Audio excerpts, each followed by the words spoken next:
Hello and welcome to the Center for Spiritually Integrated Arts, a Centers for Spiritual Living teaching center. I am Reverend Dr. Raymont Anderson. I am the founder and the spiritual director. Now, as you are sitting there joining us, you may have questions, any number of questions, such as, who am I? How did I get here? Spiritually integrated arts means what exactly? What is a teaching center? Well, what is Centers for Spiritual Living? What is that? What does that even mean? Or New Thought, or religious science, or science of mind and spirit? You may have any number of questions about this specific community, about the parent organization, CSL, our philosophy, our teaching, our liberation theology. Any number of questions. Feel free to send an email. We look forward to connecting more and building our virtual community, our global community. And if you haven't connected yet on social media, feel free to do so. This is your invitation now. Also, did you know that all of our Sunday messages are archived on our YouTube channel? You can watch it anytime. Now, questions about anything, such as becoming a member. What does that mean? What does membership entail? And if you live somewhere far and already belong to a spiritual community, can you be a member of more than one? The simple answer is yes, you can. Just like you can shop at more than one grocery store, you can attend or be a member of more than one gym. We are building beloved community. So you can do both. You can be a member of both. You can be involved with both. That's what being in spiritual community means. So we welcome you. We invite you. We are so appreciative that you have found this community and that you have joined us today. We bless you. We love you. We welcome you. Live long and prosper. Sit back, relax, and enjoy the rest of our Sunday message. Love you. Connect with you soon. Blessings.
Namaste and greetings. As we continue our discussion within the month of February regarding divine discomfort, today we are specifically addressing the concept of pain pushes until the vision pulls. Pain, in a generic sense, acts as a pushing force that compels us to address discomforts or challenges or obstacles, etc., while the vision of a desired pain free, obstacle free, challenge free outcome serves as a pulling force that inspires us to move forward and upward and to make more effective life affirming choices and changes in our lives.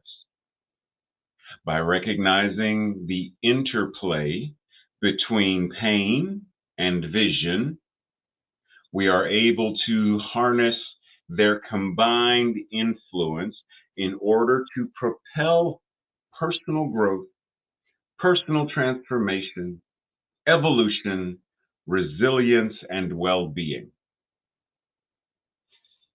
Okay, yeah, breathe, because that's where we are. This is going to be an interesting one. So, right off the bat, I'm letting you know you are entering the zone of linguistic convenience because there's going to be a lot of word play about what pain is, what discomfort is, what a vision is, and pushing and pulling. So, I'm letting you know up front so you can't say you haven't been warned. So, if you recall, back in October of last year, 2023, we talked about the genius of the and, this playing with paradox, and how it's easy to think that pain is necessary, as you see on your screen. No pain, no gain. As you see on your screen, suffering is not for nothing. As you see, it is often through the deepest suffering that God teaches his people the deepest lessons. I don't know if you remember or if you were around for this lesson. If not, I recommend you go back and watch the whole thing. But for our conversation today, we are also reminded that, once again, linguistic convenience, that within the idea of pain and suffering, this idea of a God that inflicts pain and suffering for us, God's children, God's people, to learn is deeply rooted in cognitive imperialism and the consciousness of colonization. And anytime anyone in New Thought promotes this idea, it's actually old New Thought, not actually what New Thought is or is supposed to be. I know that's a big thing, but keep in mind, pain is not necessary for us to learn. Does 1 plus 1 equals 2? Does it hurt? Is there pain? Is there discomfort? Now, for some children learning that, there was anxiety regarding math or science, writing in cursive. There was some anxiety and stress related to that. But there are other kids who there was none. If pain was necessary, then all would have discomfort. Suffering is not for nothing. Well, that implies that when some suffer, or when all suffer, there is a reason for it. Well, who determines that reason? Based upon what Elizabeth Elliot would have us believe, it's God. God allows or God inflicts the pain and the suffering in order for us to learn. So part of our question today is, just sit with it. The pain that is pushing, do I believe that it's necessary in order for the vision to pull?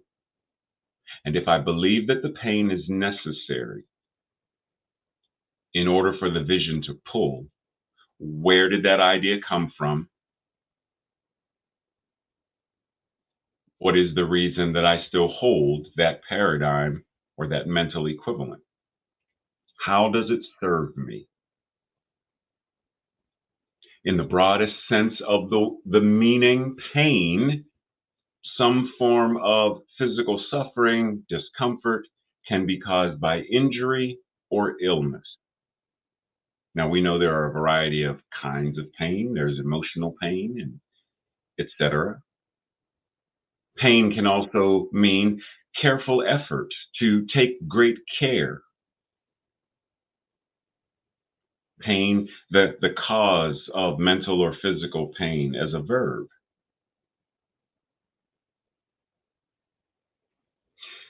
Do we believe that this is necessary? It is necessary to experience some form of torment, agony, hurt in order to have a vision that pulls us. In the grand scheme of things. And this quote has been attributed to several different people, which is why there is no name on here. So you may look it up and you may find a variety of people. But just so you know, it's been attributed to many. So I'm leaving it as, in essence, anonymous. Pain is inevitable. Suffering is optional. Is it? Pain is inevitable. Everyone is going to, in some way, shape, or form, get a paper cut, stub their toe, get an eyelash in their eye. Tracy probably has one right now. Like, there are a variety of ways, a broken heart, grief, sadness. There's pain. That is inevitable. It is part of being human. Suffering is optional. That implies that it's a choice. Who chooses to suffer? The 13-year-old transgender individual who is on the borderline of being kicked out of their home, no family support, bullies in the neighborhood. They're 13. How is that suffering optional? The person who is experiencing whatever the addiction is, and they are now homeless, unhoused, they are now dire straits, eating out of garbage cans, they're suffering, contemplating ending their life. How is that suffering optional? Because once again, optional implies there's a choice. Nietzsche says, based upon his belief, that the world is full of suffering and that it lacks any overall purpose or meaning. However, he also thought that our ability to deal with this suffering, to endure hardships and overcome them, is an important and valuable exercise of our power and character. Now, the important thing in this is, and I don't necessarily to endure the hardship. I understand where he's coming from. So what comes to mind? Someone like Harriet Tubman, who endured the hardships of the system in order to, one, escape slavery, two, to return via the Underground Railroad to bring others to freedom and safety. I think of people like Malcolm X, Medgar Evers, Reverend Dr. Martin Luther King Jr., who endured the hardships of Jim Crow, Southern or systemic apartheid here in the United States of America, in order to overcome them. When I had surgery, endure the hardship of giving my body the space. So yes, I understand completely. I want to make sure that we do not get into the mind frame that just endure. In the original Color Purple film, Celie tells Sophia, because Sophia was struck or beaten by Harpo, The essence of this world is temporary. Deal with it. Heaven is always. Endure the hardship. Tina, don't divorce Ike. Endure the hardship.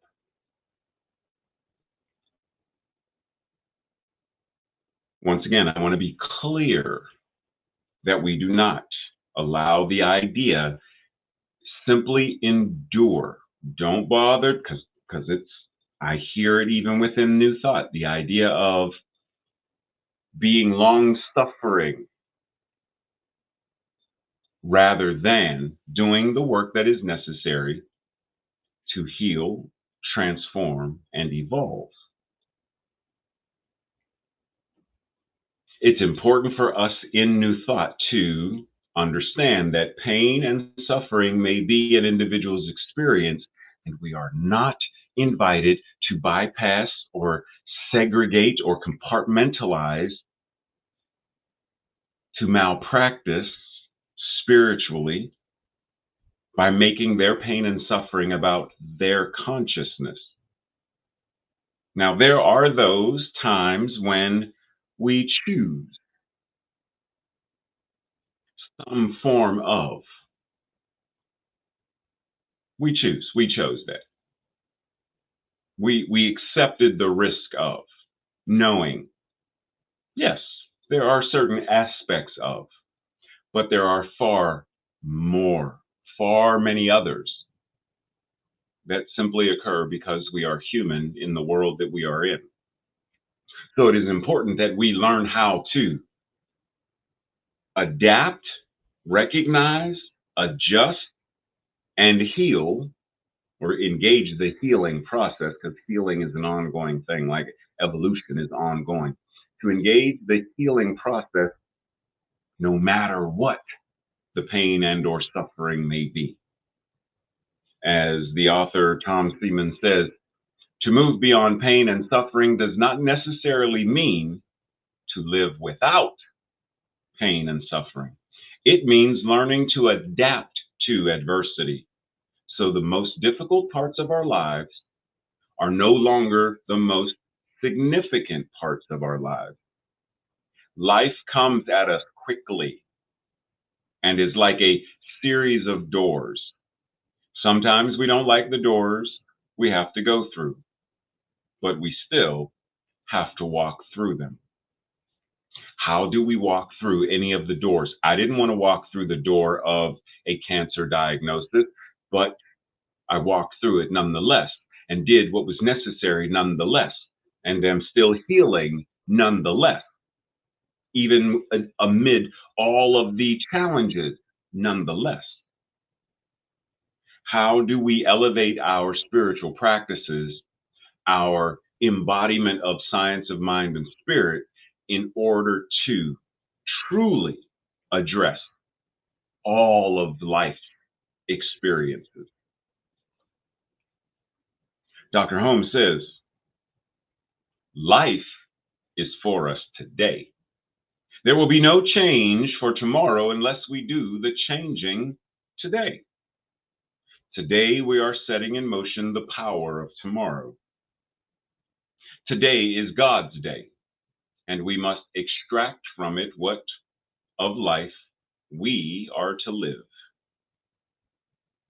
Now, other than anthropomorphizing God, I get where he's coming from and can relatively agree, because now is the only moment we have. So any change or changing that is to occur occurs right now. So what changes are we invited to engage in right now? What changes are we avoiding right now? Now being the only opportunity, now being the point of power in our lives. Billy Cox says, life will only change when you become more committed to your dreams than you are to your comfort zone. And once again, linguistic convenience, remember what warning at the beginning. I understand exactly where he's coming from, and still, both and. It is important to understand so that we don't bypass or malpractice spiritually the idea that might imply that the reason this person is in pain is because they're not committed to their dreams. The reason this person is suffering is because they're not committed to their dreams. Let us be clear that that is not always the case. Breathe. There are a lot of people who held tight to their dreams and still they endured, still they faced whatever it was that the system, the operating system, put before them and around them, and in some cases within them. It is important to realize that it's easy to make it about someone else's consciousness and for us to acquiesce and say, well, they should pull themselves up by their bootstraps. I did it. Not everyone has boots. So breathe and remember. And as Jan Martel says in his book, The Life of Pi, when your own life is threatened, your sense of empathy is blunted by a terrible, selfish hunger for survival. See, it's difficult to dream when you are fighting for your very survival. It is difficult to feel empathy when your very life is being threatened. How do we address whatever it is we are invited to address so that no one's life need be threatened, that no empathy need be blunted, that everyone gets the opportunity to live fully versus just doing their best to get by? And when we think of the idea of survival and all of the things that create a system where people even feel the need to fight to survive, let us come to mind, or let's allow it to come to mind, something that happened in Christmas Eve or somewhere around Christmas Eve 2023, where these two brothers, one 14, the one in the lower corner 14, and the one in the upper area 15, both had guns, but the 14-year-old and the 15-year-old got into an argument over Christmas presents. Who had more? Who had what? Their sister, I don't remember her age, but she was holding her 10-month-old baby in a carriage, carrying crib kind of thing.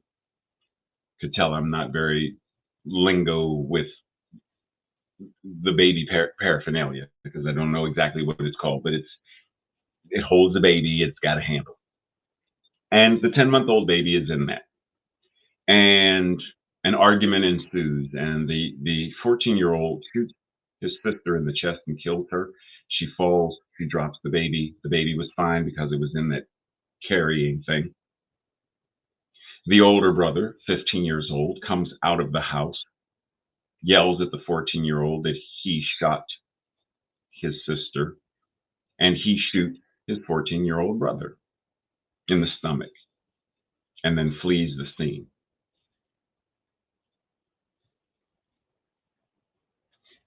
Many things in this that we would call tragic. A mother killed, a child now motherless, two young men whose lives potentially ruined because they may go to jail for the rest of their natural lives, any number of things. Why was their guns? They're teenagers. Why do they have readily access to guns? A whole bunch of things. And yet someone said any tragedy has inherent in it positive good. Would we dare to say that this tragedy or any tragedy, would we say, but there's inherent good in there? In other words, focus on the good, not so much on the tragedy. And while I understand the concept overall, I do not agree necessarily, simply because it is easy for people to bypass and malpractice by not addressing what caused the tragedy in the first place, so that that cause can be eliminated, so that we evolve beyond it, so that tragedies like that never occur again. Is this not what medicine attempts to do in finding a cure for polio or any other illness or disease, so that no one ever need experience polio ever again? That is the intention, is it not? So Howard Thurman says, it can be said that any tragedy has inherent in it positive good. Given the fact of pain as a normal part of the experience of life, one may make the pain contribute to the soul, life meaning. One may be embittered, ground down by it, but one need not be. Choice. You have a choice that you can be ground down by the trauma and the pain, but you don't have to be. It's easy to use any of this to bypass, to say that when someone is in pain or suffering or grieving for an extended period of time, that somehow this is their choice, because they need not be. So if you don't have to be in pain, you don't have to be ground down by the trauma, by the tragedy. You don't have to be. But if you are, how is it that you are? In some way, shape, or form, you must have chosen that. And that is highly egregious. It is a dangerous position to even hold.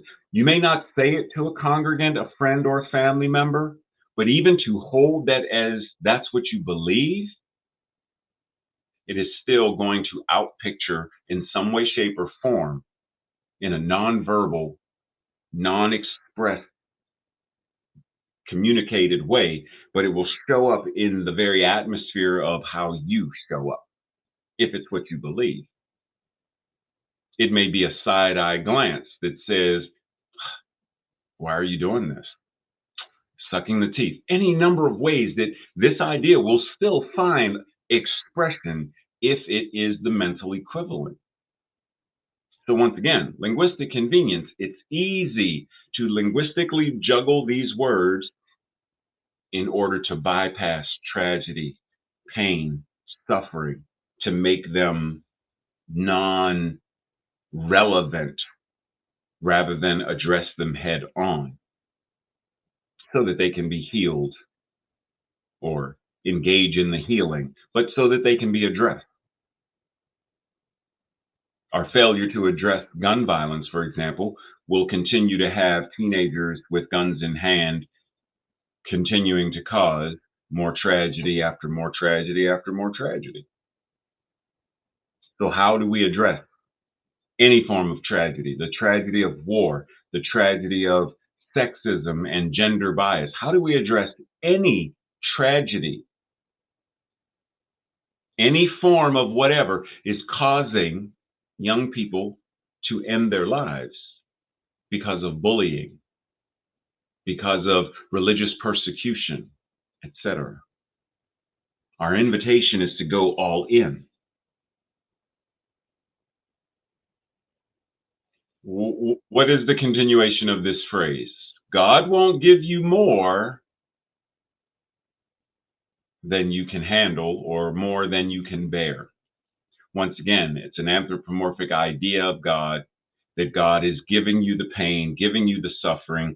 And I know you may think, but Reverend Ray, this doesn't exist within New Thought. Yes, it does. There are quite a few ministers who have said this very thing. God doesn't give anyone any more then they can endure, then they can bear, then they can handle.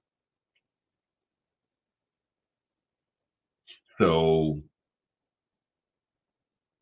the Holocaust, God gave that to them because God knew they could bear it. Slavery, God gave that to them because God knew they could endure it.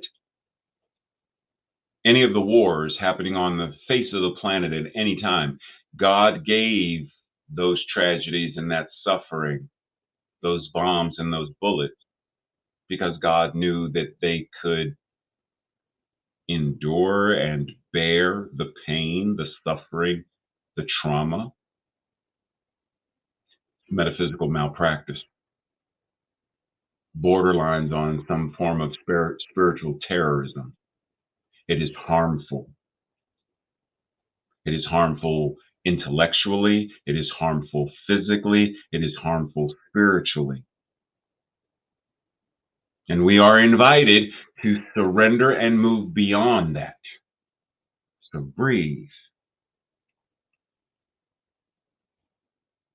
Because to move beyond this means we have to be willing to relinquish old new thought, relinquish the old paradigms that we learned that taught us any of this in the first place. Dr. Michael Bernard Beckwith says, not all pain is negative, even though we label all forms of pain as such and we resist them.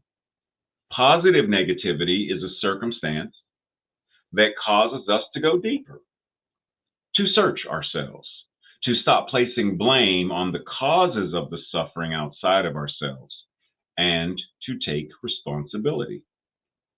Once again, linguistic convenience. I understand exactly what he's saying. However, we are still going to remix this. Remix says, not all pain is life denying, even though we generalize all forms of pain as something to be avoided and resisted. Being present to the pain, in whatever form it takes, can invite us, if willing and if able in the moment, to introspectively go deeper, to search ourselves, to take the necessary actions to change what needs to be changed. Did you get the difference? One, there are going to be people who, for whatever reason in that moment, cannot give up their addiction. And we are not to blame them or vilify them. Where they are in their lives in this moment, they're not at a place intellectually, mentally, spiritually, whatever. They're not in a place where they are ready or able to relinquish the addiction. And this is one reason why we say some people have to hit rock bottom before. Some people have to fall completely down before they. That's one of the reasons why we say it. And regardless, but I don't even want to go there. The point is, what happens when we give that person greater compassion? Because the war on drugs it has nothing to do with drugs. It's a war on people. And most often it's a war on the people who are the ones addicted to the drugs. And we vilify them and criminalize them. That does no one any good. So what happens when we love them, compassionately care, have enough of a system that offers mental health and physical health and all forms of health care for everyone to such a degree that, as Dr. Gabor Mate says, you don't necessarily have to have trauma to develop an addiction, but if you go somewhere back here, you're going to find some kind of pain that becomes an addiction.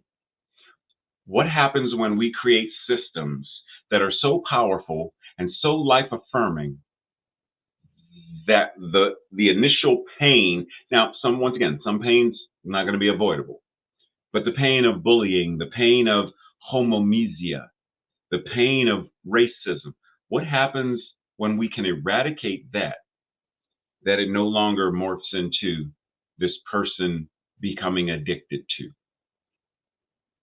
Now, once again, there are going to be some pains. Someone gets a divorce and they feel the grief and sadness of the divorce, and that pain becomes an addiction to work or an addiction to alcohol. That pain may not be avoidable, but if we have things in place, spiritual health care,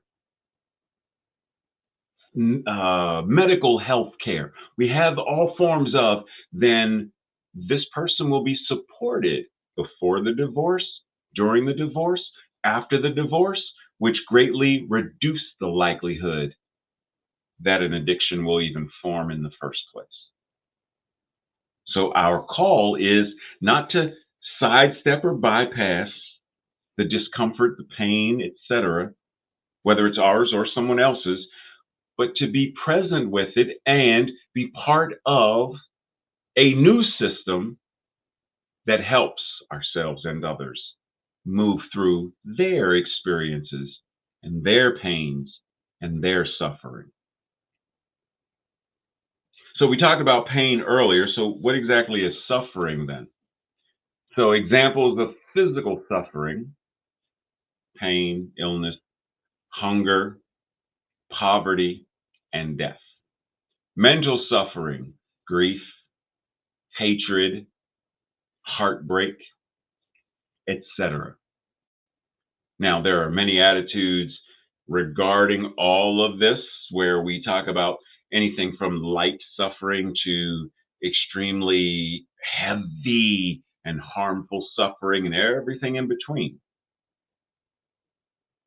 Yeah, got it. At what point do you say that when this, I'm hungry? Right now, I'm hungry. But am I suffering? No. So at what point does that hunger that I feel right now become the hunger that later is identified as suffering? Right now, it's mild discomfort. 4 days of no eating. Am I suffering now? And what are we doing to alleviate that form of suffering? What are we doing to alleviate the type of suffering that comes from poverty or hatred,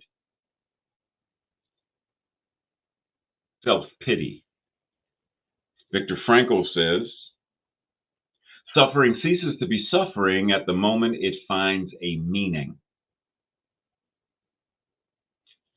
Some suffering, we're not going to find meaning in the suffering.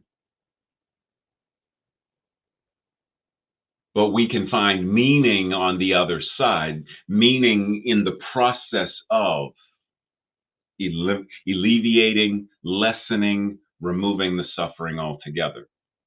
In there, we find meaning. The suffering itself, we may not find meaning in that. And that's fine. I don't necessarily even advocate that you should look for meaning in the midst of that suffering. Look for meaning in the midst of what it means to be free of. In essence, that's what a liberation theology is. As a metaphysical liberation theology, that's what we talk about. How do you become free, emancipated from whatever the discord of every nature may be? How do you gain your freedom from it? In that, there is meaning. Again, Dr. Beckwith offers us, suffering is a great awakener. You already know where I'm going to end up going, don't you? Suffering is a great awakener. Human beings go through excruciating circumstances, and you will often hear individuals describe how their lives were changed for the better because of those excruciating circumstances. Suffering has its own gifts that are different, but equally as valuable as the gifts that happiness gives us. Again, I understand completely what he's saying, and In the realm of the linguistic convenience, I agree with everything that he's saying. And yet, because I know how easy it is for things like this to be used as the very thing to bypass, as the very thing to enter into metaphysical malpractice, we have to remix it. The remix says suffering can be a great awakener. Human beings go through excruciatingly painful circumstances, physically, emotionally, psychologically.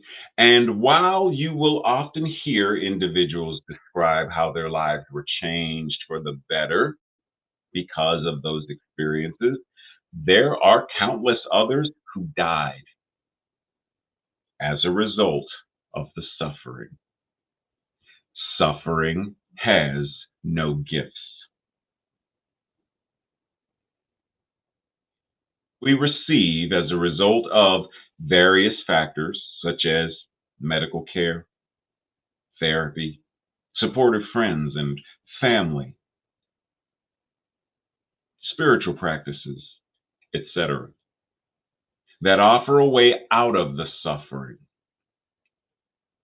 Suffering as a type of trauma has no gifts and no redeeming qualities. Suffering, pain, challenge, right? Like you think of an obstacle course, there is challenge, and it could be really difficult. There are redeeming qualities that can be identified readily in such a challenge. Suffering, not so much. So the question is, when you are given the chance, given the option, what is your first instinct to choose, the challenge or the easy? For the average person, we choose the easy, or at least the easier, generally speaking. Now, we would generally want more details. Okay, so what are we talking about? If we're talking about a test, I would rather the easier test. If we're talking about exercise and fitness, if you say, like, there's a commercial that says something about, I think it's for a prescription medication, I believe, where they talk about just do one push up, you're good. Just eat one Brussels sprout or something, I don't know, green bean or something, and you're good. That's easy. Versus one push up or 100. I'd rather do the one. If I can get the results that I want from the one, I want the one. And yet, in order to really evolve and grow, we challenge ourselves. It has been said that if it doesn't challenge you, it doesn't change you. Well, yeah, I mean, to a certain degree, that's relatively accurate.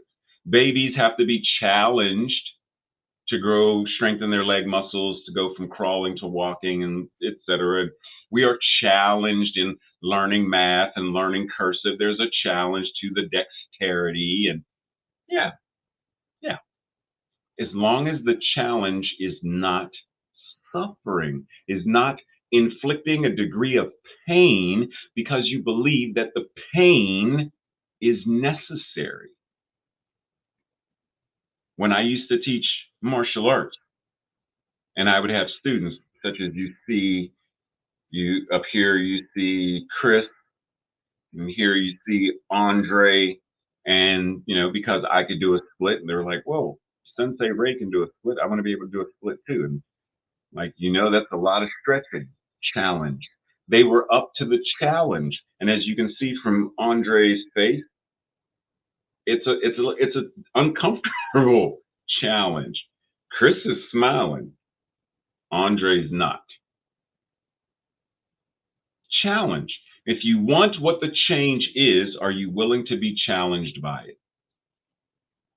By leaving your comfort zone behind and taking a leap of faith into something new, you find out who you are truly capable of becoming.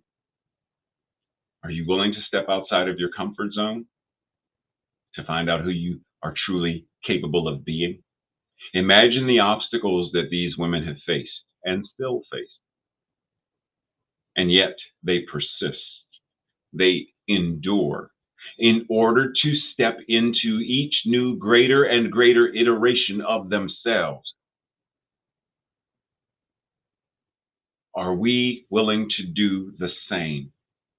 Are we willing to stand as our true, authentic selves in order to be that which God is as us?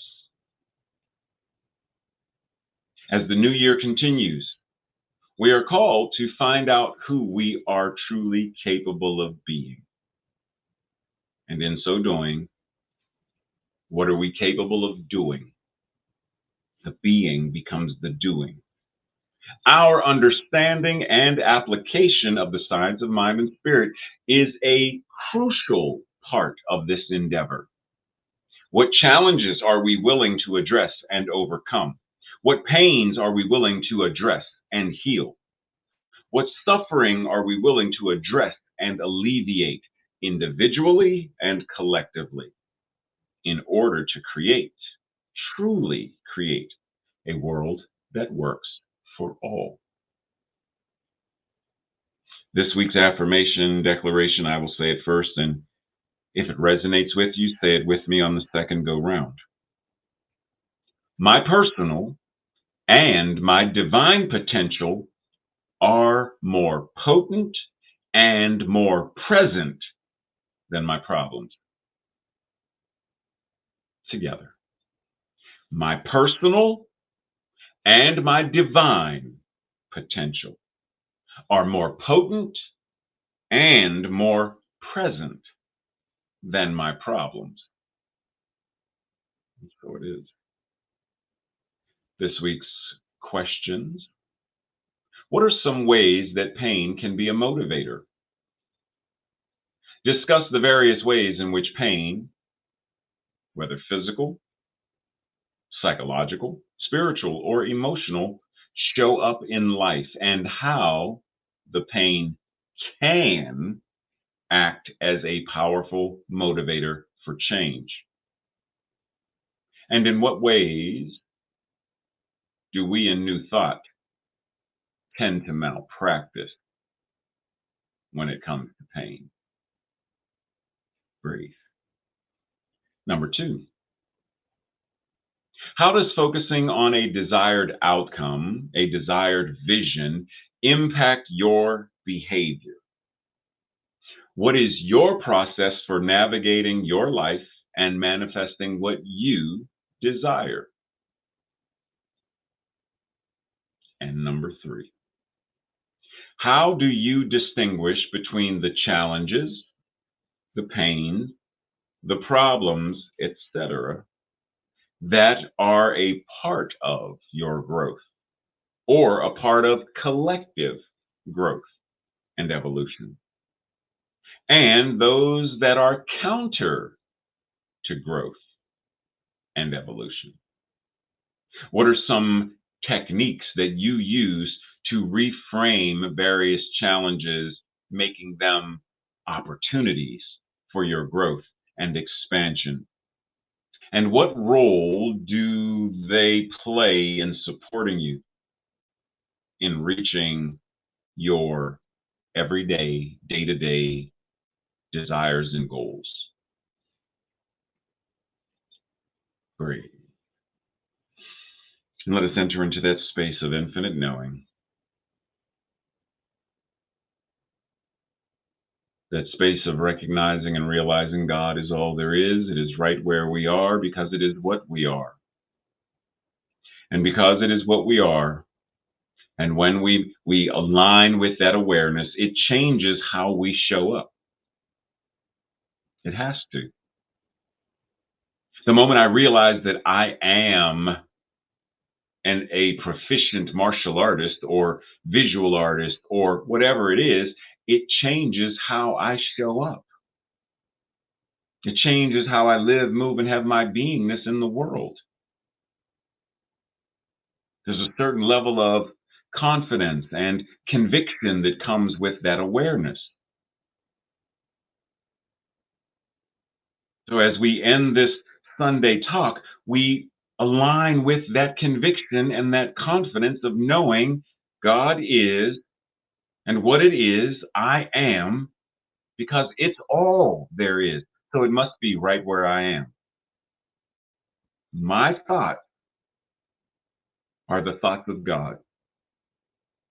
My words are the words of God, because there is no God out there, me right here, separate. There is only God. And so your thoughts, my thoughts, each person's thoughts, the thoughts of God.